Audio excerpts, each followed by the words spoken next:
નમસ્કાર મિત્રો, મારું નામ છે ડૉક્ટર દુષ્યંત પટેલ. હું લેક્ચરર ઇન મેથેમેટિક્સ તરીકે ગવર્મેન્ટ પોલિટેકનિક અમદાવાદ ખાતે ફરજ બજાવું છું. આજે આપણે ડિપ્લોમા એન્જિનિયરિંગના સેમિસ્ટર 2ના અભ્યાસક્રમમાંથી એન્જિનિયરિંગ મેથેમેટિક્સ અને એપ્લાઇડ મેથેમેટિક્સ આ જે બંને સિલેબસ છે એમાં જે આ ચેપ્ટર છે આજનું યુનિટ 1 મેટ્રિક્સ એ બંને સિલેબસની અંદર કોમન છે, તો એનો આપણે અભ્યાસ કરીશું. તો આજે આપણે પ્રથમ ચેપ્ટર પ્રથમ યુનિટ 1 શ્રેણિક મેટ્રિક્સ વિશે અભ્યાસ કરીશું. હવે મેટ્રિક્સ અથવા શ્રેણિકની બહુ બધી એપ્લિકેશન એન્જિનિયરિંગમાં છે, વ્યવહારુ જીવનની અંદર છે. આપણે આપણી માર્કશીટના જે ગુણપત્રક જોઈએ છે એની અંદર બીજી એક ટેબલ બનાવેલું હોય છે, એ મેટ્રિક્સનું જ એક ઉદાહરણ છે. તો આપણે મેટ્રિક્સની વ્યાખ્યા સૌપ્રથમ સમજવાનો પ્રયત્ન કરીએ. તો સુરેખ સમીકરણોના અભ્યાસમાંથી શ્રેણિકનો ખ્યાલ ઉદ્ભવ્યો છે. તો આનો મેટ્રિક્સનો ખ્યાલ ક્યાંથી આવ્યો? તો સુરેખ સમીકરણને ઉકેલ શોધવા માટે. તો આ ચેપ્ટરની અંતમાં આપણે સુરેખ સમીકરણ સોલ્વ કરવા માટે મેટ્રિક્સનો આપણે ઉપયોગ કરીશું, કે જે મેટ્રિક્સની એક એપ્લિકેશન છે. એન્જિનિયરિંગની ઘણી બધી બ્રાન્ચમાં, ઘણી બધી શાખાઓમાં શ્રેણિક વપરાય છે. આપણે એક સોફ્ટવેર વિશે વાત કરીએ, મેટલેબ સોફ્ટવેર. તો મેટલેબ સોફ્ટવેર જે છે એનું ફૂલ ફોર્મ છે મેટ્રિક્સ લેબોરેટરી. તો એ આખું સોફ્ટવેર મેટ્રિક્સને યુઝ કરીને બનાવેલું છે. તો મેટ્રિક્સની બહુ જ બધી એપ્લિકેશન્સ છે. એની અંદર એન્જિનિયરિંગની અંદર આપણે ખાસ એપ્લિકેશન્સ જોઈ શકીએ છીએ. તો એની જે ડેફિનેશન છે, શ્રેણિક એ સંખ્યાઓની કોઈ પણ લંબચોરસ ગોઠવણી છે. તો શ્રેણિક છે શું? તો સંખ્યાઓની એટલે કે નંબર્સની લંબચોરસ ગોઠવણી છે, એટલે કે અરેન્જમેન્ટ છે. શ્રેણિકમાં જે ઘટકો છે એ ઘટકોને આપણે સ્ક્વેર બ્રેકેટ આ રીતે અથવા આવા પ્રકારના બ્રેકેટ અથવા કૌંસનો યુઝ કરીએ છીએ. તો શ્રેણિકમાં ઘટકોને સ્ક્વેર બ્રેકેટ અથવા આ પ્રકારના કૌંસમાં હારને આપણે ઇંગ્લિશમાં કહીએ છીએ રો, અને સ્તંભને આપણે કહીએ છીએ કોલમ માં મૂકવામાં આવે છે. તો શ્રેણિકના ઘટકો આ રીતે જે એનો સિમ્બોલ છે એની અંદર હાર જે આડી હોય છે ને સ્તંભ કે જે ઊભો હોય છે, જે આપણે આગળ જોઈએ એની અંદર મૂકવામાં આવે છે. તો શ્રેણિક એ એક પ્રકારની માહિતીનો સંગ્રહ સ્થાન છે. આપણે માહિતીનો સંગ્રહ કરીએ છીએ શ્રેણિકની અંદર, અને એ જે માહિતી છે આપણે ખૂબ જ ઇઝીલી સમજી શકીએ છીએ. તો શ્રેણિક એના માટે બહુ જ ઉપયોગમાં થાય છે. આપણે એક એક્ઝામ્પલ લઈને સમજવાનો પ્રયત્ન કરીએ. અહીંયા મેં એક શ્રેણિક લીધેલો છે. શ્રેણિકને આપણે જનરલી આવી રીતે સ્ક્વેર બ્રેકેટ કરીને,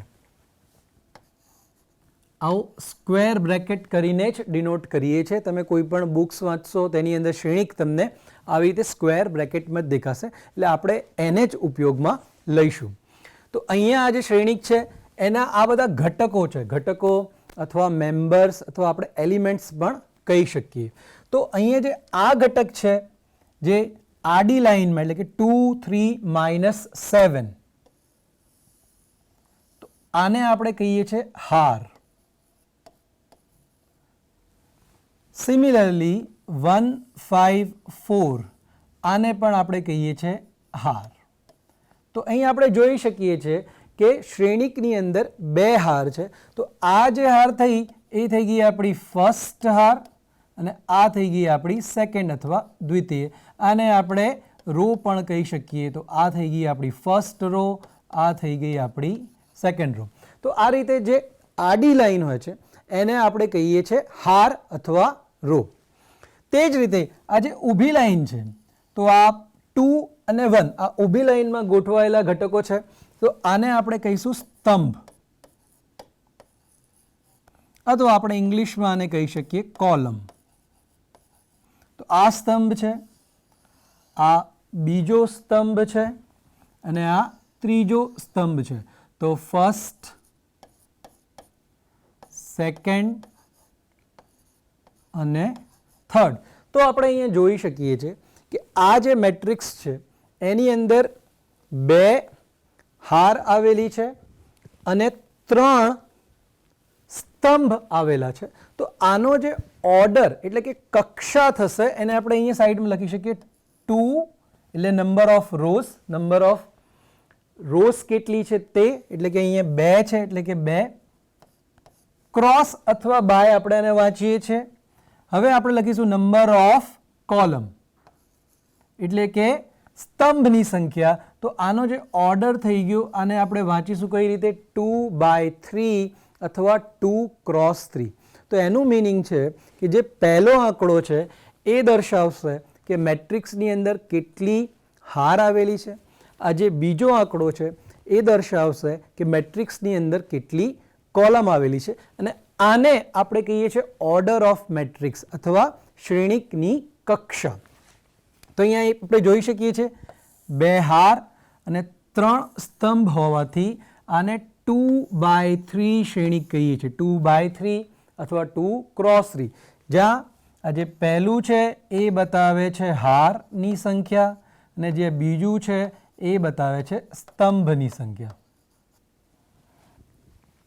2/3 એ શ્રેણિકની કક્ષા અથવા એને ક્યારેક ક્રમ પણ કહેવામાં આવે છે અને ઇંગ્લિશમાં આપણે એને કહીએ છીએ ઓર્ડર.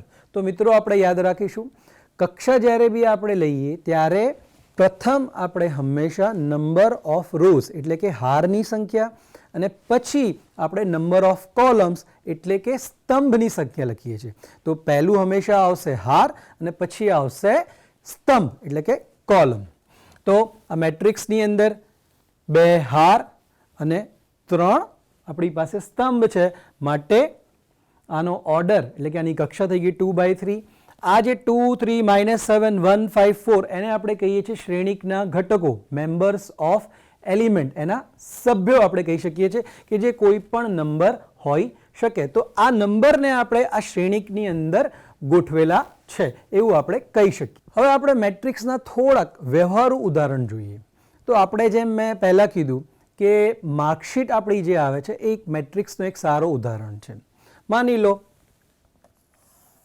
કે આપણી પાસે અહીંયા અલગ અલગ વ્યક્તિઓ છે, રામ,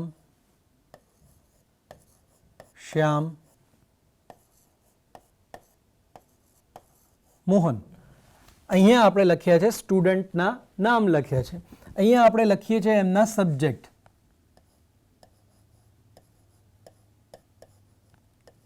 મેથ્સ લઉં છું હું, ફિઝિક્સ લઉં છું,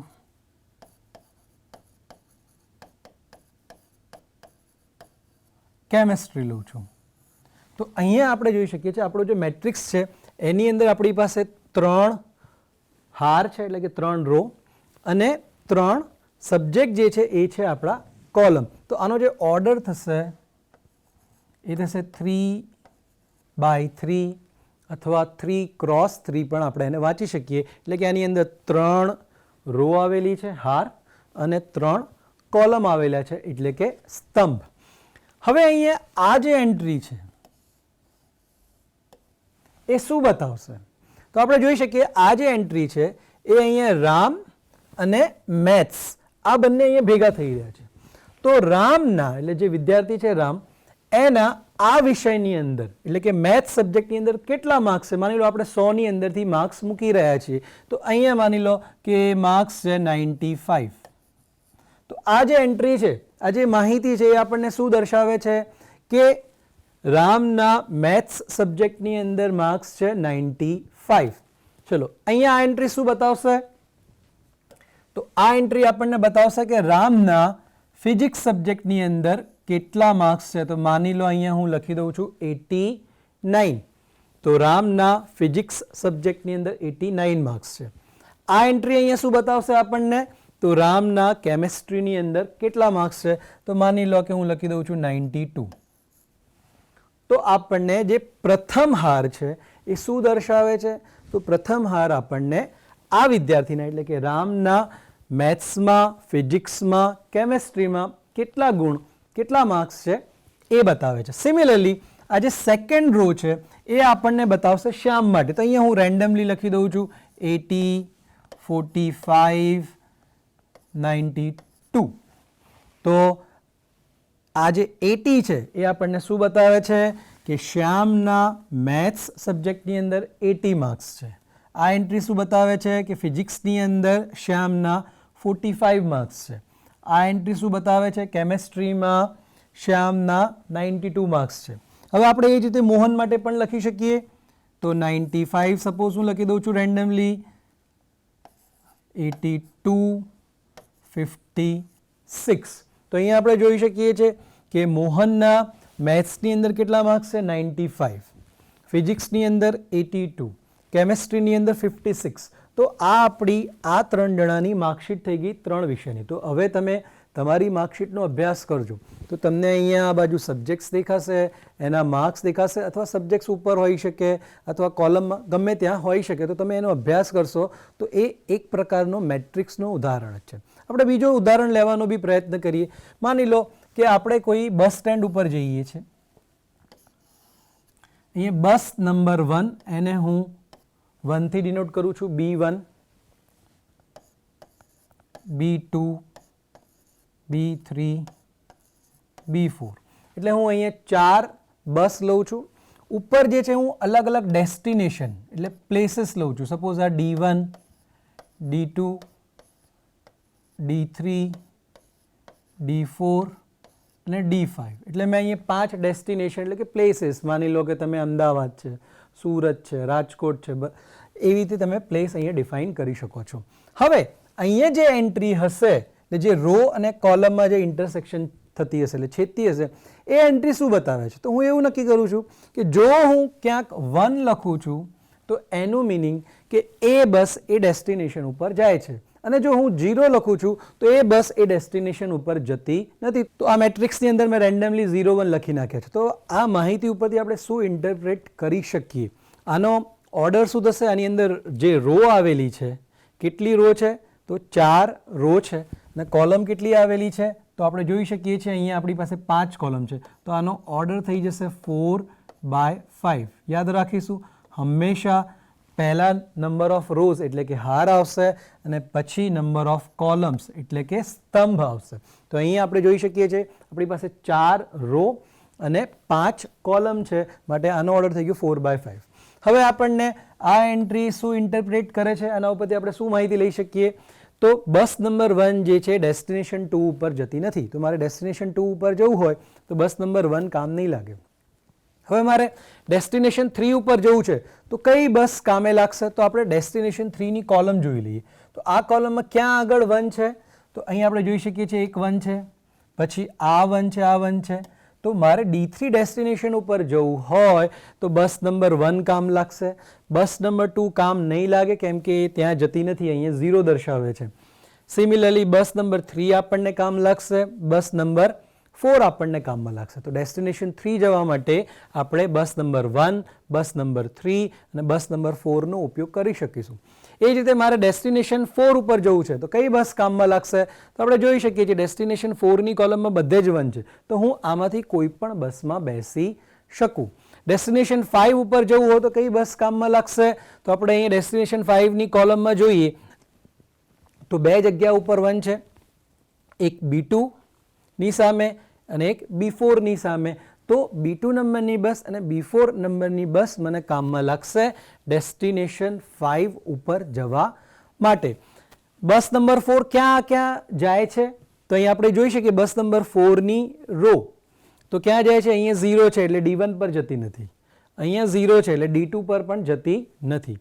D3, D4 અને D5 આ 3 એન્ટ્રી 1, 1, 1 છે, માટે આપણે કહી શકીએ કે બસ નંબર 4 જે છે એ ડેસ્ટિનેશન 3 ઉપર જશે, ડેસ્ટિનેશન 4 ઉપર જશે, ડેસ્ટિનેશન 5 ઉપર જશે. તો આવી રીતે આપણે માહિતીનો સંગ્રહ મેટ્રિક્સની અંદર કરી શકીએ છીએ અને એ માહિતીને આપણે ખૂબ જ ઇઝીલી ટ્રેસ કરી શકીએ છીએ. એટલે આપણે માહિતીને આપણે સમજી શકીએ છીએ જો એ મેટ્રિક્સના ફોર્મમાં લખેલી હોય. તો આવા તમે અનેક ઉદાહરણ જોઈ શકો છો.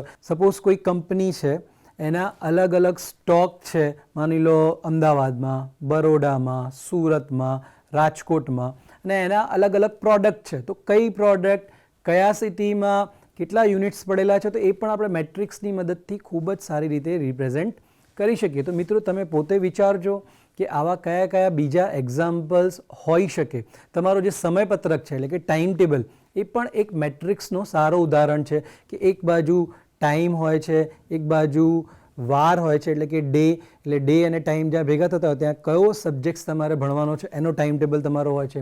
તમારો એક્ઝામનો ટાઈમ ટેબલ છે એ પણ એક મેટ્રિક્સનો જ સારો ઉદાહરણ છે. તો આઈ હોપ કે તમને મેટ્રિક્સ શું છે એ ખ્યાલ આવી ગયો હશે. તો મેટ્રિક્સ શું છે? એ સંખ્યાઓની લંબચોરસ ગોઠવણી છે. ક્યાં આગળ?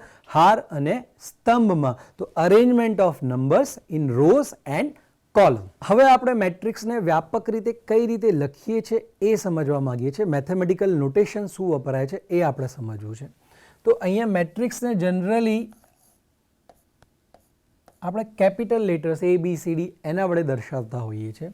તો A is equal to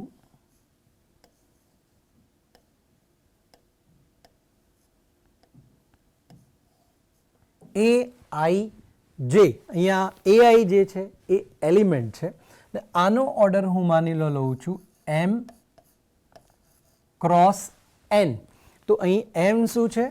M છે હારની સંખ્યા એટલે નંબર ઓફ રોઝ. N છે નંબર ઓફ કોલમ્સ એટલે કે સ્તંભની સંખ્યા. તો અહીં આ જે I છે એ હાર બતાવે છે અને જે J છે એ કોલમ બતાવે છે. એટલે કે AI જે શું છે? તો AI જે છે ith હાર અને jth સ્તંભમાં આવેલો ઘટક. તો પહેલું જે છે એ રો છે અને બીજું જે છે એ કોલમ છે. I છે એ રો એટલે કે હાર અને જે છે એ છે કોલમ એટલે કે સ્તંભ. તો AI જે એ કઈ રો અને કઈ કોલમનો એલિમેન્ટ છે? તો ith રો એટલે I નંબરની હાર અને jth કોલમ એટલે J નંબરના સ્તંભનો એલિમેન્ટ છે. તો AI જે ith હાર અને jth સ્તંભમાં આવેલો ઘટક છે. હવે આને મારે એક્સપાન્ડ કરવું છે. તો અહીંયા I શું હોઈ શકે? તો આપણે જોઈ શકીએ છીએ કે આનો ઓર્ડર શું છે? M/N એટલે કે નંબર ઓફ રોઝ એટલે હારની સંખ્યા M છે. તો 1 less than or equal to I less than or equal to M એટલે I છે એ 1 થી લઈને M સુધી ગમે તે હોઈ શકે. સિમિલરલી J, તો J શું બતાવે છે? સ્તંભ એટલે કે કોલમ. તો અહીંયા નંબર ઓફ કોલમ છે N. તો J ક્યાંથી ક્યાં સુધી હોઈ શકે? તો 1 થી શરૂ કરીને N સુધી. તો નંબર ઓફ કોલમ N છે એટલે પહેલી કોલમ હોઈ શકે, બીજી કોલમ એમ કરતાં કરતાં ક્યાં સુધી? Nમી કોલમ સુધી હોઈ શકે. હાર માટે આપણે I દર્શાવ્યો છે. તો I શું હોઈ શકે? 1 એટલે પહેલી હાર, 2 એટલે બીજી હાર, એમ લઈને ક્યાં સુધી? તો M નંબરની હાર સુધી. હવે આને મારે એક્સપાન્ડ કરીને લખવો છે. તો હું કઈ રીતે લખી શકું? તો અહીંયા હું એક મોટો મેટ્રિક્સ લઈ લઉં છું. એનો ઓર્ડર છે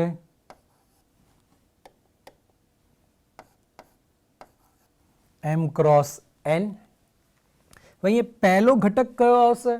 તો આ જે છે એ પહેલી રો છે એટલે કે ફર્સ્ટ રો, પ્રથમ હાર. અને આ જે છે એ છે ફર્સ્ટ કોલમ એટલે કે પ્રથમ સ્તંભ. તો અહીં જે એલિમેન્ટ આવશે એના માટે આપણે લખીશું A11. તો જે પહેલું 1 છે એ બતાવે છે હારની સંખ્યા અને બીજું 1 છે એ બતાવે છે સ્તંભની સંખ્યા. હવે આના પછી કયો એલિમેન્ટ આવશે? તો અહીં આગળ હાર તો સેમ છે એટલે કે A1, પણ હવે કોલમની સંખ્યા બદલી ગઈ. આ પહેલી કોલમ હતી, આ બીજી કોલમ છે. તો અહીંયા આવી જશે 2. તો A11, A12. સિમિલરલી આગળ જે વધીએ તો આપણે પહેલી રો અને કોલમ થઈ ગઈ 3. તો આમ કરતાં કરતાં આપણે ક્યાં સુધી જઈ શકીએ? તો રો તો પહેલી જ છે, કોલમ બદલાઈ રહી છે. તો છેલ્લી કોલમ કઈ હશે? તો આપણે અહીં જોઈ શકીએ છીએ કે આ જે N છે એ કોલમ છે. તો લાસ્ટ એલિમેન્ટ ફર્સ્ટ રોમાં શું આવશે? A1 એટલે પહેલી રો અને છેલ્લી કોલમ એટલે કે N. તો આ એલિમેન્ટ થઈ ગયું A1N એટલે ઘટક કઈ રોનો છે અને કઈ કોલમનો છે? તો પહેલી રો અને N નંબરની કોલમ એટલે કે સ્તંભ. બીજી રોમાં શું આવશે? તો બીજી રોની અંદર એ, હવે અહીંયા રો થઈ ગઈ 2, આ પહેલી રો હતી એટલે દરેક જગ્યાએ 1 1 1 હતું. હવે બીજી રો છે તો અહીંયા આવશે 2. હવે આ કોલમ કઈ છે? તો કોલમ છે 1, તો A2 1. સિમિલરલી અહીંયા A2 2, second row second column, આ સેકન્ડ રો છે ને સેકન્ડ કોલમ. અહીંયા શું આવશે? A2 સેકન્ડ રો ને થર્ડ કોલમ, તો A2 3. એમ કરતાં કરતાં લાસ્ટ એલિમેન્ટ કયો આવશે? તો A2, કેમ કે આ સેકન્ડ રો છે ને આ લાસ્ટ કોલમ છે એટલે A2n. તો nમી કોલમ થઈ ગઈ અને સેકન્ડ નંબરની રો થઈ ગઈ. આમ કરતાં કરતાં આપણી પાસે છેલ્લી રો કઈ આવશે? તો રોની સંખ્યા છે m. તો આ પહેલી રો, બીજી રો, ત્રીજી રો, એમ કરતાં કરતાં કયા નંબરની રો આવશે? m નંબરની રો. તો એને આપણે દર્શાવીશું am. હવે અહીંયા કોલમ છે આ પહેલી, તો અહીંયા લખીશું આપણે 1, am1. એની બાજુમાં જઈશું તો રો છે આપણી mv અને કોલમ થઈ ગઈ 2, તો am2. પછી am3. આમ કરતાં કરતાં જે છેલ્લો એલિમેન્ટ છે એ આપણો થશે m નંબરની રો અને n નંબરની કોલમ. તો આપણો અહીંયા લાસ્ટ એલિમેન્ટ થઈ ગયો, લાસ્ટ ઘટક, છેલ્લો ઘટક amn. તો આ રીતે આપણે જોઈ શકીએ છીએ કે મેટ્રિક્સને વ્યાપક રીતે આપણે A is equal two AIJ, તો આ આપણે કહી શકીએ ઘટકનું એડ્રેસ છે. IJ શું છે? એ ઘટકનું એડ્રેસ, એનું સરનામું, કે જ્યાં I શું બતાવે છે? રો, કે કઈ હારમાં છે, અને J શું બતાવે છે? કોલમ, કે કયા સ્તંભમાં છે. હું સપોઝ કહું કે A34 એ કયો એલિમેન્ટ થશે? તો A34, તો આ જે 3 છે એ શું થશે? રો. એનું મતલબ કે એલિમેન્ટ કયા નંબરની રોમાં આવેલો છે, અને જે બીજું છે એ બતાવશે કોલમ, એટલે કે કયા નંબરની કોલમમાં છે. તો A34 એનું સરનામું થઈ ગયું. કઈ રો અને કોલમમાં છે? ત્રીજી રો અને ચોથી કોલમનો સભ્ય છે. તો આ જ રીતે આપણે બધા જ એલિમેન્ટ્સ વિશે એડ્રેસ એનું અહીંથી જોઈ શકીએ. નેક્સ્ટ આપણે જોવું છે શ્રેણિકની સમાનતા, એટલે કે ઇક્વેલિટી ઓફ મેટ્રાઇસીસ. તો બે મેટ્રિક્સ ક્યારે ઇક્વલ થાય એ આપણે જોવું છે, ક્યારે સમાન થાય. તો જો A ઇક્વલ ટુ AIJ, આ એક આપણે મેટ્રિક્સ લીધેલો છે in general. B equal to BIJ, આ બીજો મેટ્રિક્સ લીધો છે, અને આપણે જોઈ શકીએ છીએ આનો ઓર્ડર છે m ક્રોસ n, એટલે કે નંબર ઓફ રોઝ છે m, નંબર ઓફ કોલમ્સ છે n. બીજો મેટ્રિક્સ લીધો છે B, આની અંદર બી આનો ઓર્ડર લીધો છે આપણે m ક્રોસ n, એટલે નંબર ઓફ રોઝ છે m અને નંબર ઓફ કોલમ છે n. તો બે મેટ્રિક્સને સમાન હોવા માટે પહેલી શરત છે કે એમના ઓર્ડર, એટલે કે એમની કક્ષા સરખી હોવી જોઈએ. જો એમની કક્ષા સરખી ના હોય તો એ બે મેટ્રિક્સ ક્યારે સમાન થઈ શકે નહીં. તો સૌથી પહેલી કન્ડિશન છે કે બંને શ્રેણિકના જે કક્ષા છે, એટલે કે ઓર્ડર, એ સમાન હોવા જોઈએ. તો આપણે અહીં જોઈ શકીએ છીએ A અને B બંને માટે આપણે m ક્રોસ n લીધું છે. A નો order be m cross n છે, B નો order be m cross n છે. તો A અને B શ્રેણિકો હોય અને પ્રત્યેક I અને J માટે AIJ is equal two BIJ થાય. એટલે કે એના જે અનુરૂપ ઘટકો છે, અનુરૂપ ઘટકોનું શું મતલબ છે? સરખા એડ્રેસવાળા, સરખા સરનામાવાળા એલિમેન્ટ. એટલે એમાં હું લેતો હોઉં બીજી રો ત્રીજી કોલમ, તો બીમાં પણ હું લઈશ બીજી રો ત્રીજી કોલમ. તો એ બે જે ઘટક છે અનુરૂપ ઘટકો થયા. તો I અને J માટે AIJ is equal two BIJ થાય તો A તથા B ને સમાન શ્રેણિકો આપણે કહીશું, અને એને સંકેતમાં આપણે લખીશું A is equal two B. તો બે મેટ્રિક્સને સમાન થવા માટેની શું શરત છે? પહેલી શરત કે એમના ઓર્ડર સરખા હોવા જોઈએ. જો ઓર્ડર સરખા ના હોય તો એ મેટ્રિક્સ ક્યારે સરખા હોઈ શકે નહીં. બીજી શરત, એકવાર ઓર્ડર સરખા થઈ જાય પછી એમના અનુરૂપ ઘટકો સરખા હોવા જોઈએ, તો એ બે મેટ્રિક્સને આપણે ઇક્વલ મેટ્રિક્સ અથવા સમાન શ્રેણિક કહીશું. અહીં આપણે એક્ઝામ્પલ લઈને સમજવાનો પ્રયત્ન કરીએ. મેટ્રિક્સ એ છે 2 1 3 4, એટલે આનો જે ઓર્ડર છે આની અંદર 2 રો આવેલી છે એટલે 2, કોલમ છે આની અંદર 2 એટલે 2/2. અને બીજો મેટ્રિક્સ છે બી, તો બીનો ઓર્ડર એટલે કે એની કક્ષા શું થશે, 2 રો છે એટલે કે 2 અને 2 કોલમ છે એટલે આ પણ 2. ત્રીજો મેટ્રિક્સ છે સી, આની અંદર બી 2 રો અને 2 કોલમ છે એટલે આનો બી ઓર્ડર થઈ ગયો 2/2. ચોથો મેટ્રિક્સ છે ડી, આની અંદર 2 રો આવેલી છે એટલે 2, નહીં કોલમની સંખ્યા 3 છે એટલે આનો ઓર્ડર થઈ ગયો 2/3. તો આપણે ચેક કરીએ શું એ અને બી સમાન શ્રેણિક છે, એ અને બી ઇક્વલ મેટ્રિક્સ છે. તો આપણે જોઈએ, ચેક કરીએ. એ અને બીનો ઓર્ડર એટલે એમની કક્ષા સમાન છે. હવે એના અનુરૂપ ઘટકો જોઈએ. તો આ ઘટકનો એડ્રેસ શું છે, પહેલી રો પહેલી કોલમ. તો અહીંયા સેમ એડ્રેસ વાળો એટલે પહેલી રો પહેલી કોલમ, તો આ 2 એલિમેન્ટ સરખા છે. હવે બીજા એલિમેન્ટ માટે જોઈએ તો આ એલિમેન્ટ કયો છે, પહેલી રો અને બીજી કોલમનો એલિમેન્ટ. અહીંયા પહેલી રો અને બીજી કોલમનો એલિમેન્ટ છે 1, તો આ બંને બી સરખા છે. હવે આપણે આના વિશે વાત કરીએ તો આ એલિમેન્ટનું એડ્રેસ શું છે, બીજી રો પહેલી કોલમ. અહીંયા આગળ બીજી રો પહેલી કોલમમાં શું છે 3, તો આ બંને પણ સરખા છે. પછી આ એલિમેન્ટનું એડ્રેસ શું થશે, બીજી રો બીજી કોલમ. અહીંયા આગળ બીજી રો બીજી કોલમમાં કયો એલિમેન્ટ છે 4, તો આ બંને પણ સરખા છે. તો આપણે જોઈ શકીએ છીએ અહીં એ અને બી બંને મેટ્રિક્સના ઓર્ડર સેમ છે અને એના અનુરૂપ ઘટકો એ પણ સરખા છે. માટે આપણે કહી શકીએ એ ઇઝ ઇક્વલ ટુ બી. ચલો હવે આપણે જોઈએ બી અને સી સરખા છે. તો આપણે જોઈ શકીએ છીએ બીનો ઓર્ડર છે 2/2, સીનો ઓર્ડર છે 2/2, એટલે એમના ઓર્ડર તો સરખા છે, એમની કક્ષા સરખી છે. હવે આપણે એના અનુરૂપ ઘટકો જોઈએ. તો અહીં આપણે જોઈ શકીએ છીએ 2 પહેલી રો પહેલી કોલમમાં, અહીં આપણે જોઈ શકીએ છીએ 5 પહેલી રો પહેલી કોલમમાં. તો એ બંને સરખા નથી એટલે એમના અનુરૂપ ઘટકો સરખા નથી. સમાન હોવા માટે બધા જ અનુરૂપ ઘટકો સરખા હોવા જરૂરી છે. તો અહીં આપણે લખી શકીએ B is not equal to C, એટલે બી અને સી સમાન શ્રેણિક નથી. ચલો સી અને ડી જોઈએ. તો સી અને ડીના અનુરૂપ ઘટકો જુઓ તો 5 5 1 1 8 8 3 3. તો અહીંયા જે એલિમેન્ટ્સ છે એટલે સમાન એડ્રેસ વાળા સરખા છે, પણ શું એનો ઓર્ડર જે છે એનો કક્ષા એ સરખી છે. તો અહીંયા આપણે જોઈ શકીએ છીએ આનો ઓર્ડર છે 2/2, આનો ઓર્ડર છે 2/3. તો આ બંનેનો ઓર્ડર સરખો નથી, માટે આ બે મેટ્રિક્સ સમાન હોઈ શકે નહીં. ભલે એના આ 4 એલિમેન્ટ સરખા છે પણ એમના ઓર્ડર જ સરખા નથી, માટે આપણે લખી શકીએ C is not equal to D. શું એ અને સી સમાન મેટ્રિક્સ છે? તો એ અને સી ના ઓર્ડર સેમ છે પણ એમના અનુરૂપ ઘટકો સરખા નથી. તો આપણે લખી શકીએ a is not equal to c.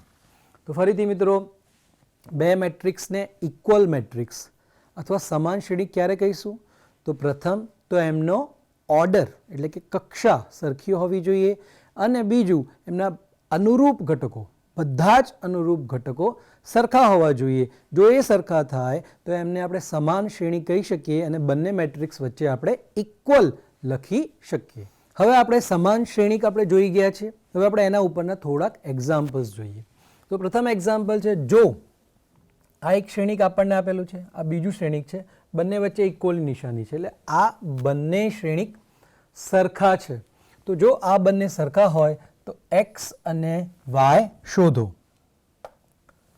તો x ની કિંમત શોધવાની છે અને y ની કિંમત આપણે શોધવાની છે. તો આપણે કઈ રીતે શોધી શકીએ? તો આપણે અહીંયા જોઈએ, અહીં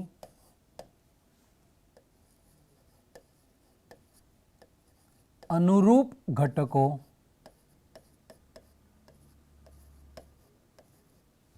સરખા હતા. જે અનુરૂપ ઘટક છે એને આપણે સરખાવી દઈએ. એમના ઓર્ડર તો સેમ છે, એમની કક્ષા સેમ થઈ ગઈ છે.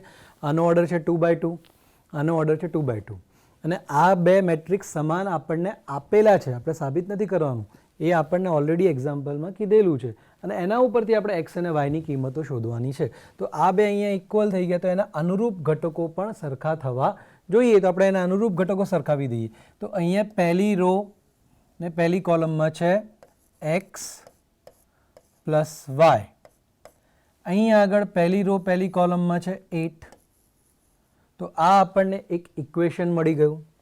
સિમિલરલી આ 3 3 છે, અહીંયા -7 છે. અહીં આપણે જોઈ શકીએ છીએ કે એક્સ માઇનસ વાય એટલે કે બીજી રો અને બીજી કોલમ એક્સ માઇનસ વાય ને અહીં આપણી પાસે છે 2. તો આ મેટ્રિક્સના અનુરૂપ ઘટકોને આપણે સરખાવીએ છીએ તો અહીં આપણને આ પ્રકારના બે ઇક્વેશન મળી ગયા કે જે સુરેખ સમીકરણ છે. હવે આ ઇક્વેશનને આપણે ઉકેલીએ તો આ ઇક્વેશનને આપણે કઈ રીતે ઉકેલી શકીએ? તો જો હું આ બંનેને એડ કરી દઉં, આ ઇક્વેશન 1 આ ઇક્વેશન 2, આ બંનેને હું એડ કરી દઉં છું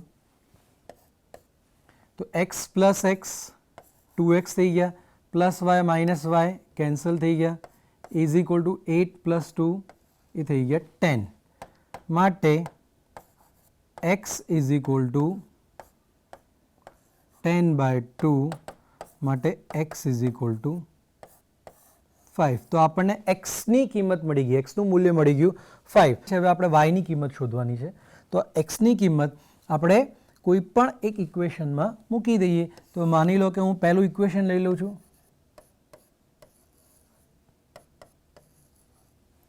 અહીં xની કિંમત મૂકી દઈએ છીએ આપણે 5 plus y is equal to 8. So y is equal to 8. આ 5 ને આપણે રાઇટ હેન્ડ સાઈડ ઉપર લઈ જઈએ એટલે માઇનસ થઈ જશે. સો y ઇઝ ઇક્વલ ટુ 3. તો આપણને x ની કિંમત મળી ગઈ અને y ની કિંમત મળી ગઈ. આપણે જો ચેક કરવું હોય ક્રોસ ચેક તો આ x અને y ની કિંમત અહીં આપણે મૂકી શકીએ. તો x ની કિંમત આપ મૂકી દો 5 અને y ની કિંમત મૂકી દો 3. તો 5 પ્લસ 3 શું થઈ જશે 8 કે જે અહીંયા છે આપણી પાસે. સિમિલરલી અહીંયા x ની કિંમત મૂકી દો 5 અને y ની કિંમત 3. તો 5 માઇનસ 3 ઇઝ 2. તો આપણને 2 મળે છે. તો આ રીતે આપણે એના અનુરૂપ ઘટકોને સરખાવીને એક્સ વાય અથવા અન્ય જે બી વેરિયેબલ આપ્યા હોય તો એની કિંમત આપણે શોધી શકીએ છીએ. અગાઉના એક્ઝામ્પલની જેમ જ એક બીજો એક્ઝામ્પલ આપણે લઈએ. અહીંયા ફરીથી આ બે મેટ્રિક્સ સમાન આપેલા છે આપણને, બંનેની વચ્ચે ઇક્વલ છે, બંનેના ઓર્ડર સરખા છે. આનો ઓર્ડર છે 2/2, આનો ઓર્ડર છે 2/2 એટલે કે 2 રો અને 2 કોલમ છે. તો આપણે આની ઉપરથી x અને y ની કિંમત શોધવાની છે. તો આ એક્ઝામ્પલમાં પણ અગાઉના એક્ઝામ્પલની જેમ અનુરૂપ ઘટકો સરખાવતા, અનુરૂપ ઘટકોને સરખાવી દઈએ. તો પહેલી રો પહેલી કોલમમાં છે આપણી પાસે x² માઇનસ y². આ ઇક્વલ થશે અહીંયા પહેલી રો પહેલી કોલમ એટલે કે 20 સાથે. સિમિલરલી અહીંયા 5 અહીંયા 5 છે, આ 3 આ 3 છે. હવે આ જે એલિમેન્ટ છે x પ્લસ વાય એટલે કે બીજી રો અને બીજી કોલમ. તો x પ્લસ વાય આ એલિમેન્ટનો અનુરૂપ ઘટક થશે આ 4, બીજી રો બીજી column. So is equal to 4. તો ફરીથી આપણને અહીંયા બે ઇક્વેશન મળી ગયા છે. x² minus y² is equal to 20, x plus y is equal to 4. પણ આ ઇક્વેશન અગાઉની જેમ બંને સુરેખ સમીકરણ નથી, બંને લિનિયર ઇક્વેશન નથી. તો આપણે આને કઈ રીતે ઉકેલીએ? તો અહીં આપણી પાસે છે x² minus y² is equal to 20, અહીં આપણી પાસે છે x plus y is equal to 4. તો આપણે x² માઇનસ y² ને આના ફોર્મમાં લખી શકીએ. આપણી પાસે એક સૂત્ર છે 10મા ધોરણનો, a² minus b² is equal to a plus b into a minus b. આ સૂત્ર આપણે ઓલરેડી ભણી ગયા છીએ. તો અહીંયા x² માઇનસ y² ની જગ્યાએ હું લખી શકું x plus y into x minus y is equal to 20. હવે શું કરીએ? તો x પ્લસ વાયની કિંમત આપણી પાસે છે 4. તો અહીંયા હું મૂકી દઉં. તો 4 into x minus y is equal to 20. માટે x minus y is equal to 20/4 એટલે કે 5. તો અહીંયા મારી પાસે આ એક સમીકરણ થઈ ગયું અને આ બીજું સમીકરણ થઈ ગયું અગાઉના એક્ઝામ્પલની જેમ.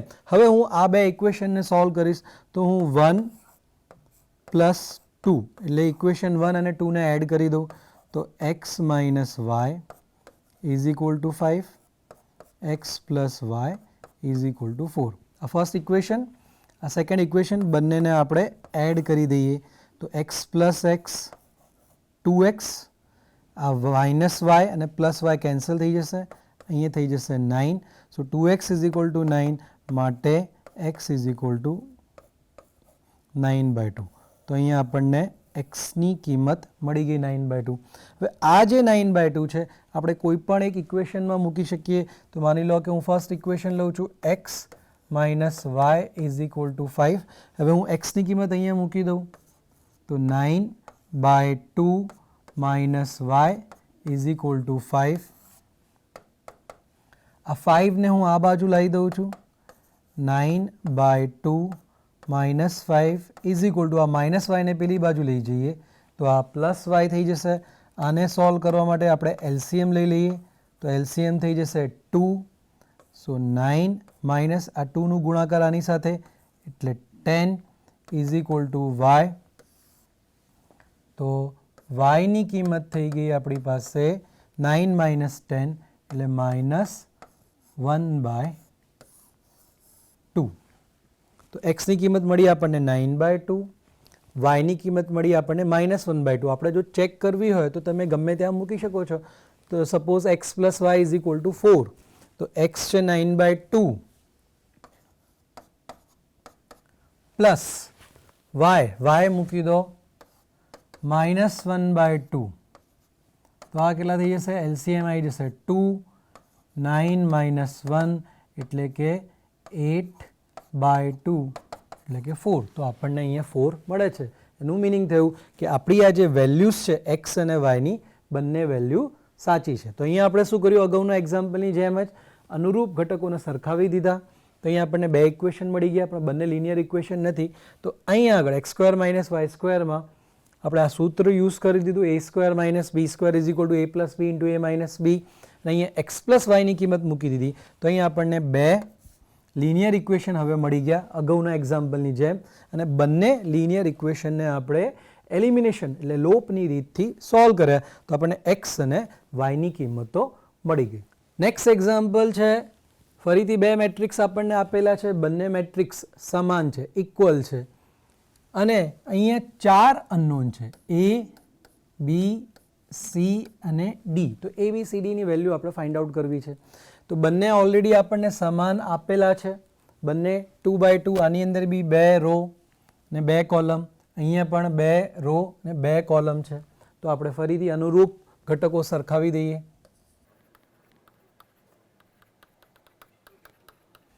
તો પહેલી રો પહેલી કોલમને સરખાવીએ તો આપણને મળી જશે a plus 2b is equal to અહીંયા પહેલી રો પહેલી કોલમમાં છે 4. તો આપણને એક ઇક્વેશન મળી ગયું. આને આપણે સરખાવી દઈએ તો બીજી રો ને પહેલી column. So 2a minus B is equal to અહીંયા છે આપણી પાસે 3. તો અહીંયા આપણે જોઈ શકીએ છીએ આપણી પાસે બે લિનિયર એટલે કે સુરેખ સમીકરણ છે અને બંનેની અંદર સેમ અનનોન છે a અને b. તો આ બંને ઇક્વેશનને આપણે લોપની રીતથી ખૂબ જ ઇઝીલી સોલ્વ કરી શકીએ. એ જ રીતે આને જો આપણે સરખાવીએ એટલે પહેલી રો બીજી કોલમ તો 3c plus 2d is equal to અહીંયા પહેલી રો બીજી કોલમમાં છે 0. તો આ એક ઇક્વેશન મળી ગયું આપણને. માની લો આ ઇક્વેશન નંબર 3, આ છે 1, 2. સિમિલરલી અહીંયા c minus d is equal two આની સાથે સરખાવી દઈએ. આ બીજી રો બીજી કોલમ, બીજી રો બીજી કોલમમાં છે -5. તો આ થઈ ગયું ઇક્વેશન 4. તો અહીંયા આપણે જોઈ શકીએ છીએ કે બે ઇક્વેશન છે, બંનેની અંદર સેમ અનનોન છે c અને d. તો આ બે ઇક્વેશનને આપણે ઇઝીલી સોલ્વ કરી શકીએ. તો આપણે 1, 2 ને સોલ્વ કરીશું તો આપણને a અને b ની વેલ્યુ મળી જશે. આપણે 3 4 ને સોલ્વ કરીશું તો આપણને સી અને ડીની વેલ્યુ મળશે. તો ચલો આ સોલ્વ કરીએ. કઈ રીતે સોલ્વ કરીએ?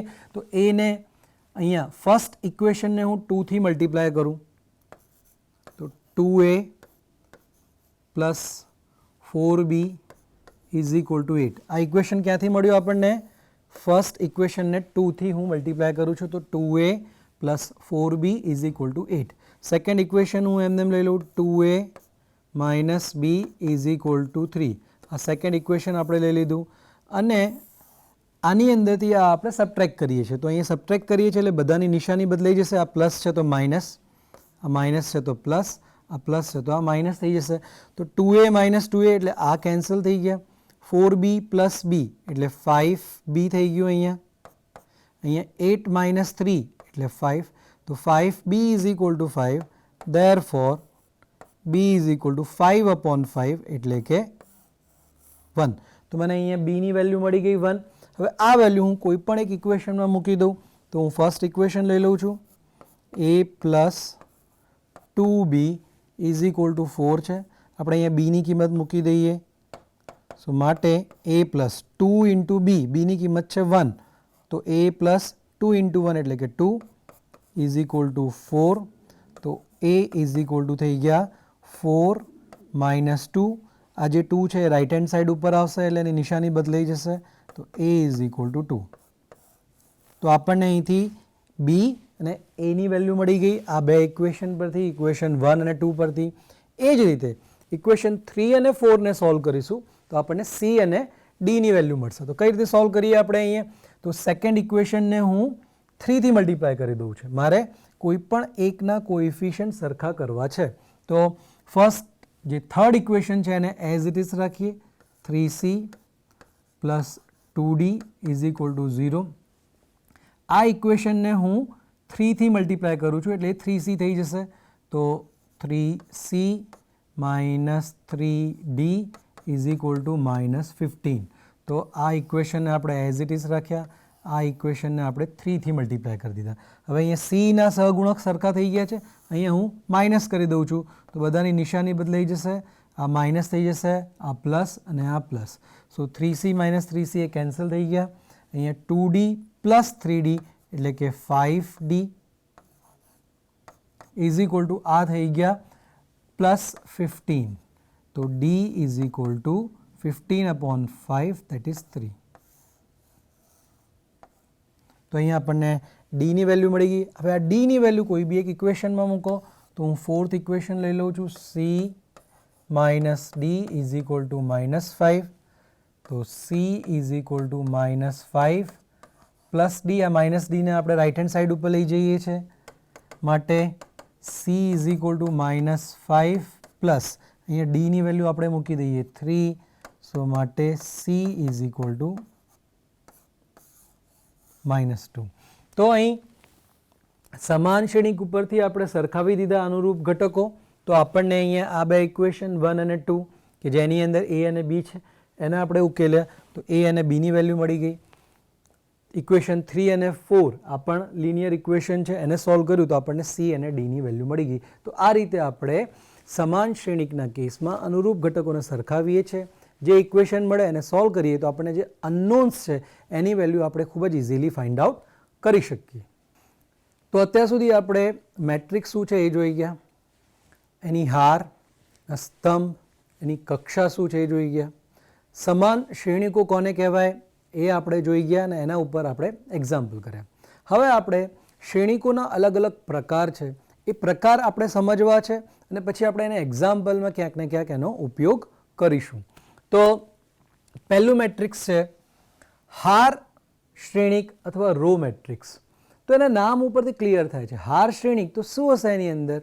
તો જે શ્રેણિકમાં ફક્ત એક જ હાર હોય, એટલે કે એવો મેટ્રિક્સ જેની અંદર એક જ રો હોય, એક કરતાં વધારે બી નહીં અને ઓછી તો હોઈ ના શકે, કેમ કે જો ઓછી હોય તો એ પછી શ્રેણિક રહેશે જ નહીં. કોઈ બી શ્રેણિકની અંદર નંબર ઓફ રોઝ અને નંબર ઓફ કોલમની સંખ્યા કમસે કમ એક હોવી જોઈએ. તો જે શ્રેણિકની અંદર ફક્ત એક જ હાર હોય તેને આપણે હાર શ્રેણિક કહીએ છીએ. હવે એની અંદર સ્તંભ કેટલા હોઈ શકે? તો સ્તંભ 1 હોઈ શકે, 2, 3, 4, ગમે તેટલા સ્તંભ હોઈ શકે, પણ કમસે કમ 1 હોવું જરૂરી છે. તો એવા મેટ્રિક્સને આપણે હાર શ્રેણિક અથવા રો મેટ્રિક્સ કહીએ છીએ. ફોર એક્ઝામ્પલ,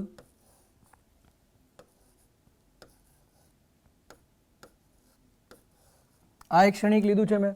આનું કક્ષા શું થશે? તો આની અંદર એક રો આવેલી છે એટલે 1 બાય કોલમ આપણે ગણીએ તો આ એક કોલમ, આ બીજી કોલમ અને આ ત્રીજી કોલમ. So 1 by 3. તો આની અંદર કેટલી હાર છે? એક જ હાર છે, એક જ રો. તો આ મેટ્રિક્સને આપણે કહીશું રો મેટ્રિક્સ. બીજો એક્ઝામ્પલ જોઈએ આનો.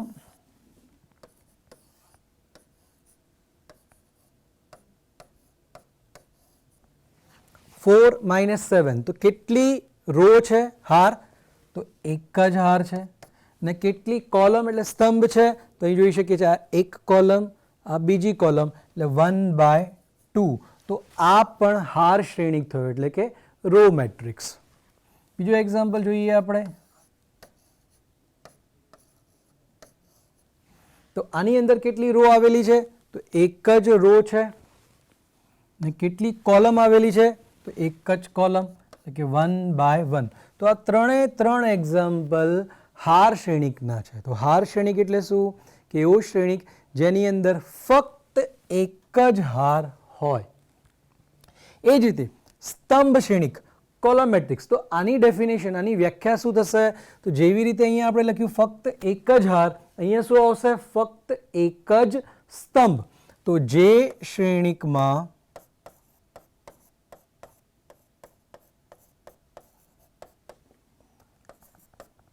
ફક્ત એક જ સ્તંભ, તો આપણે આગળ જોઈ ગયા હતા હાર શ્રેણિકની અંદર ફક્ત એક જ હાર. તો સ્તંભ શ્રેણિકમાં શું થશે? ફક્ત એક જ સ્તંભ હોય તેને સ્તંભ શ્રેણિક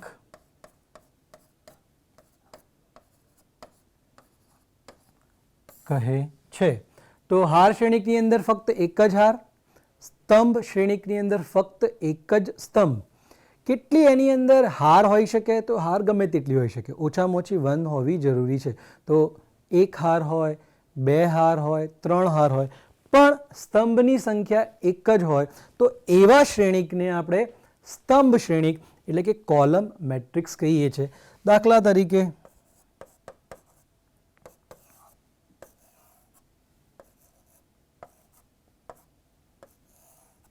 તો અહીંયા આપણે જોઈ શકીએ છીએ કેટલી હાર છે આની અંદર.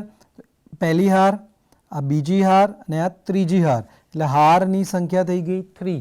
કોલમની સંખ્યા કેટલી થશે? તો અહીં જોઈ શકીએ છીએ કોલમ ફક્ત એક જ છે તો 3 બાય 1. તો અહીંયા ફક્ત એક જ કોલમ અથવા એક જ સ્તંભ છે, માટે આ પ્રકારના શ્રેણિકને આપણે સ્તંભ શ્રેણિક અથવા કોલમ મેટ્રિક્સ કહીશું.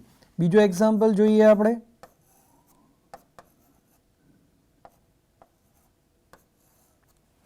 તો અહીંયા આગળ કેટલી રો છે? આ પહેલી રો, બીજી રો એટલે 2 બાય એક જ કોલમ છે એટલે 2 બાય 1. તો અહીંયા પણ આપણે જોઈ શકીએ છીએ ફક્ત એક જ સ્તંભ છે, માટે આપણે આને કોલમ મેટ્રિક્સ અથવા સ્તંભ શ્રેણિક કહીશું. બીજો એક્ઝામ્પલ જોઈએ. તો અહીં આપણી પાસે ફક્ત એક જ હાર છે અને એક જ સ્તંભ છે. આનો ઓર્ડર થઈ જશે 1 બાય 1. તો આ પણ સ્તંભ શ્રેણિક છે. તો અહીં આપણે જોઈ શકીએ છીએ કે હાર શ્રેણિકની અંદર ફક્ત એક જ હાર હોય, સ્તંભ શ્રેણિકની અંદર ફક્ત એક જ સ્તંભ એટલે કે એક જ કોલમ હોય. તો શું કોઈ હાર મેટ્રિક્સ, હાર શ્રેણિક એ સ્તંભ શ્રેણિક હોઈ શકે અથવા કોઈ સ્તંભ શ્રેણિક હાર શ્રેણિક હોઈ શકે? તો અહીં આપણે જોઈ શકીએ છીએ આ જે શ્રેણિક છે આ આપણે હાર શ્રેણિકના ઉદાહરણમાં લીધેલું છે. તો અહીં કેમ કે અહીંયા એક જ હાર છે, પણ અહીંયા સ્તંભની સંખ્યા કેટલી છે?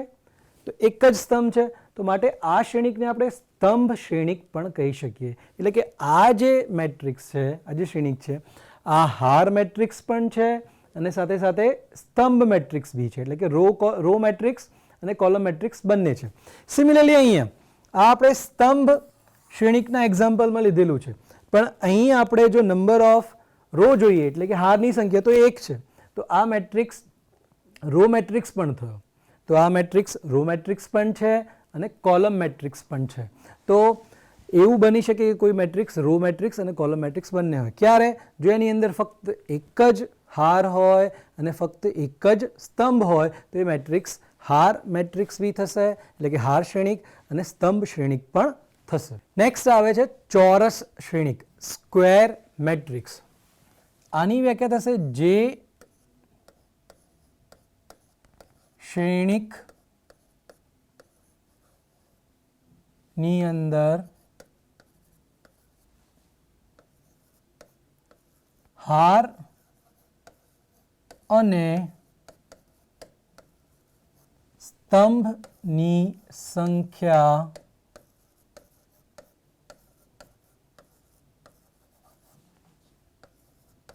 સરખી હોય તેવા શ્રેણિકને ચોરસ શ્રેણિક કહે છે. તો અહીં આપણે જોવાનું છે હાર અને સ્તંભની સંખ્યા સરખી હોય. જે મેટ્રિક્સની અંદર નંબર ઓફ રોઝ અને નંબર ઓફ કોલમ્સ સરખી હોય એવા મેટ્રિક્સને આપણે સ્ક્વેર મેટ્રિક્સ. આપણે ચોરસ એટલે શું? જ્યારે આપણે ચતુર્ભુજ ભણીએ છીએ તો જેની અંદર લંબાઈ અને પહોળાઈ સરખી હોય એને આપણે ચોરસ કહીએ છીએ. તો મેટ્રિક્સના સંદર્ભમાં નંબર ઓફ રોઝ અને નંબર ઓફ કોલમ્સ એટલે કે હારની સંખ્યા અને સ્તંભની સંખ્યા સરખી હોવી જોઈએ. તો જો એ સરખી હોય તો એવા શ્રેણિકને આપણે ચોરસ શ્રેણિક અથવા સ્ક્વેર મેટ્રિક્સ કહી શકીએ. દાખલા તરીકે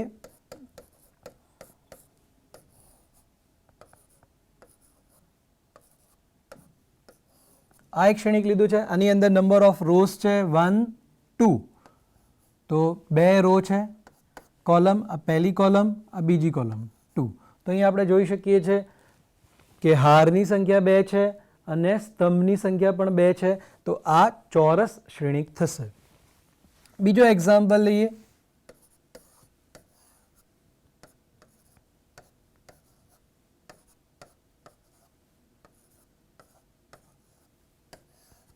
અહીં આપણી પાસે 3 હાર છે એટલે કે 3 રોઝ અને આપણી પાસે 3 કોલમ છે એટલે 3 by 3. તો આ મેટ્રિક્સ પણ ચોરસ મેટ્રિક્સ છે.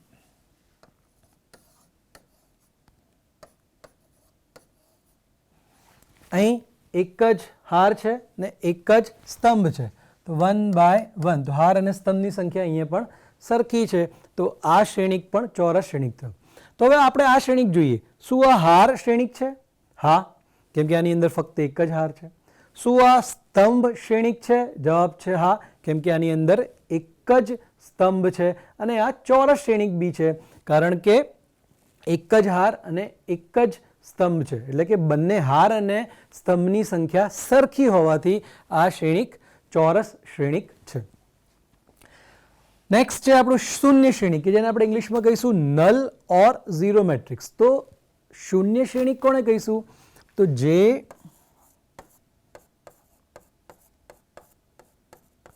શ્રેણિકના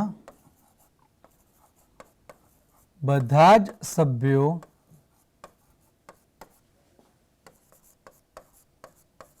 શૂન્ય હોય તેવા શ્રેણિકને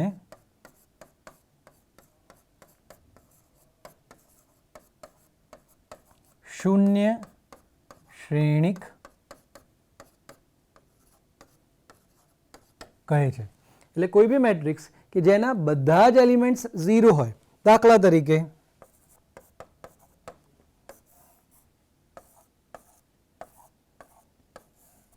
અહીં આપણે જોઈ શકીએ છીએ 2 હાર છે અને 2 સ્તંભ છે, એટલે આનો ઓર્ડર થઈ ગયો 2 by 2. પણ અહીંયા બધા જ એલિમેન્ટ્સ બધા જ ઘટકો 0 છે એટલે કે શૂન્ય છે, માટે આ મેટ્રિક્સને આપણે શૂન્ય મેટ્રિક્સ કહીશું. અને શૂન્ય મેટ્રિક્સને આપણે આ રીતે O વડે દર્શાવીએ છીએ. આનો ઓર્ડર 2 by 2 છે તો આપણે અહીંયા 2 by 2 લખી શકીએ. એ જ રીતે O 2 by 3 સપોઝ મારે લેવું છે તો એ શું થશે? 2 રો અને 3 કોલમ.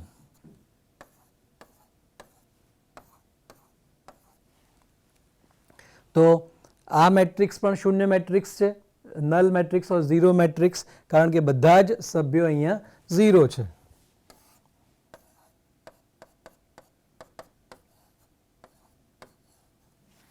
અહીંયા ઝીરો મેટ્રિક્સ કયા ઓર્ડરનો? 1 બાય 1, એક જ રો અને એક જ કોલમ ઝીરો છે.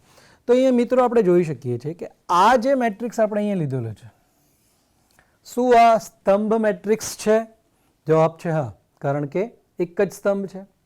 શું આ હાર શ્રેણિક છે? જવાબ છે હા, કારણ કે એક જ હાર છે. શું આ ચોરસ શ્રેણિક છે? જવાબ છે હા, કારણ કે એક જ હાર ને એક જ સ્તંભ છે. અને આ શૂન્ય શ્રેણિક બી છે, કારણ કે બધા જ સભ્યો અહીંયા શૂન્ય છે.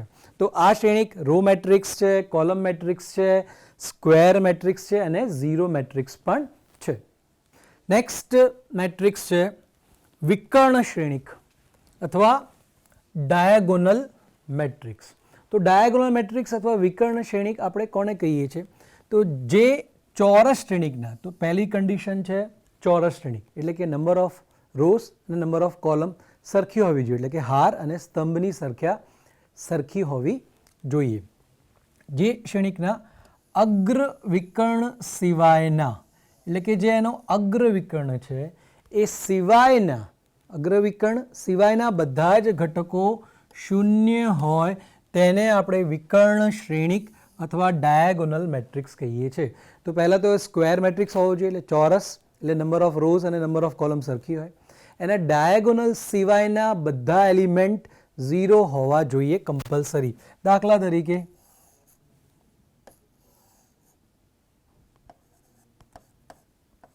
3x3 નો મેટ્રિક્સ હું લઉં છું, એટલે કે 3 રો અને 3 કોલમ. અહીંના જે એલિમેન્ટ છે એને આપણે ડાયાગોનલ એલિમેન્ટ કહીશું અથવા અગ્ર વિકર્ણના એલિમેન્ટ કહીશું.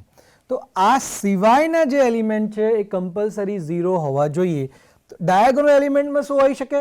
તો ડાયાગોનલની અંદર ઝીરો એલિમેન્ટ હોઈ શકે, નોન ઝીરો એલિમેન્ટ હોઈ શકે, પણ અગ્ર વિકર્ણ સિવાયના, એટલે કે ડાયાગોનલ સિવાયના બધા જ એલિમેન્ટ ઝીરો હોવા જોઈએ. તો હું અહીંયા લખું છું સપોઝ 1 0 0 0 -3 0 0 0 0. તો અહીંયા આપણે જોઈ શકીએ છીએ કે અહીંયા આ ડાયાગોનલ એલિમેન્ટ્સ છે, અગ્ર વિકર્ણના સભ્યો છે. આ સિવાયના જેટલા સભ્યો છે, એટલે કે આ અને આ બધા જ સભ્યો ઝીરો છે. તો આવા શ્રેણિકને આપણે ડાયાગોનલ મેટ્રિક્સ અથવા વિકર્ણ શ્રેણિક કહે છે. બીજું એક્ઝામ્પલ લઉં, 2x2 લઉં છું, કારણ કે અહીંયા ચોરસ શ્રેણિક હોવું જોઈએ, એટલે કે નંબર ઓફ રોઝ અને નંબર ઓફ કોલમ સરખી હોવી જોઈએ. આ એના ડાયાગોનલ એલિમેન્ટ થશે, એટલે કે અગ્ર વિકર્ણના એલિમેન્ટ થશે. અહીંયા લખું છું 4 3, બાકીના એલિમેન્ટ કમ્પલસરી ઝીરો હોવા જોઈએ. તો આ મેટ્રિક્સ પણ થઈ ગયું ડાયાગોનલ મેટ્રિક્સ અથવા વિકર્ણ શ્રેણિક. હવે આવા મેટ્રિક્સને આપણે લખવું હોય તો આપણે એક બીજી રીતે પણ લખી શકીએ. કઈ રીતે? તો અહીં આપણે જોઈએ છીએ કે ફક્ત ડાયાગોનલના એલિમેન્ટ્સ જ કંઈક હોય છે, નોન ઝીરો, બાકી બધા એલિમેન્ટ્સ તો કમ્પલસરી ઝીરો છે. તો અહીંયા 3x3 મેટ્રિક્સ એટલે કુલ સભ્યો કેટલા થયા? 3 × 3, એટલે કે 9 સભ્યો થયા. તો એની અંદર 3 એલિમેન્ટ એ નોન ઝીરો હોઈ શકે, પણ બાકીના જે 6 એલિમેન્ટ છે એ કમ્પલસરી ઝીરો છે. તો આને આપણે શોર્ટમાં લખવું હોય તો હું આને આ રીતે લખી શકું, DIAG, એટલે ડાયાગોનલ. અને અહીં હવે હું ફક્ત અગ્ર વિકર્ણના જ ઘટકો લખીશ, એટલે કે 1 -3 0. તો આ રીતે લખવાથી શું થશે? તો આ રીતે લખવાથી આપણે એને ઝડપી લખી શકીએ, આપણે સ્પેસ સેવ કરી શકીએ, કમ્પ્યુટરની ભાષામાં જોઈ શકીએ તો આપણે મેમરી ઓછી આ રોકશે લખવા માટે. તો અહીંયા આપણે એને કઈ રીતે ઇન્ટરપ્રેટ કરી શકીએ? તો અહીંયા 3 એલિમેન્ટ્સ છે, એટલે કે મેટ્રિક્સનો ઓર્ડર શું હશે? 3x3. અને આ શું છે? આ ડાયાગોનલ છે. બાકીના સભ્યો શું છે? એ ઝીરો છે, કેમ કે આપણે અહીંયા ડાયાગોનલ મેટ્રિક્સ લખીએ છીએ. સિમિલરલી આને હું લખી શકું DIAG.